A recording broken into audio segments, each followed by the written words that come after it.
নজর রাখবো পরবর্তী সংবাদে।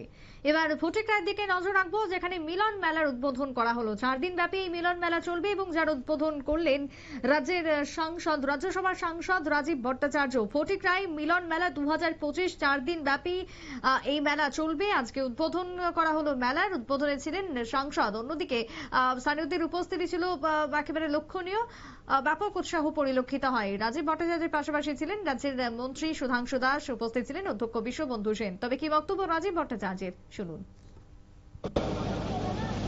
আমরা জানি যে আমাদের দেশ বিকশিত সংকল্প যাত্রায় দেশের যশস্বী প্রধানমন্ত্রী নরেন্দ্র মোদীজির নেতৃত্বে দেশ বিকশিত সংকল্প যাত্রায় এগিয়ে যাচ্ছে। আমাদের সমাজের প্রত্যেকটা অংশের মানুষকে কিছু না কিছু সুযোগ সুবিধার মাধ্যমে তার সুখ দুঃখকে কাঁধে তুলে নিয়ে আমাদের দেশের যশস্বী প্রধানমন্ত্রী কাজ করে চলছেন আর বিকশিত সংকল্প যাত্রায় এগিয়ে যাচ্ছে।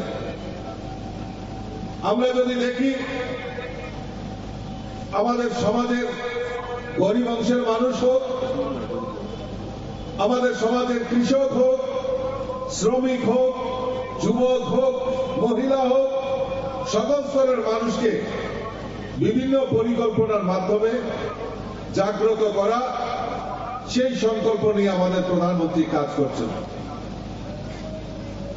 এবং আমাদের এই দেশকে এক ভারত শ্রেষ্ঠ ভারত করার জন্য দেশের প্রধানমন্ত্রী নির্লস প্রয়াস করছেন। আমরা সৌভাগ্য। ফটিকরায় থেকে শুনলেন সাংসদের বক্তব্য। এই মিলন মেলা একদিকে যেরকম ফটিকরায় উদ্বোধন করা হলো, রাজ্যের বুকেও একাধিক মেলা চলছে বিভিন্ন প্রান্তে, শহর থেকে শুরু করে জেলা সর্বত্রই। বর্তমানে এই শীত শেষের মধ্যেও মেলাকে কেন্দ্র করে ব্যাপক উৎসাহ রাজ্যবাসীর মধ্যে। ছোট্ট একটা বিরতির পর ফিরে আসছি, সঙ্গে থাকুন।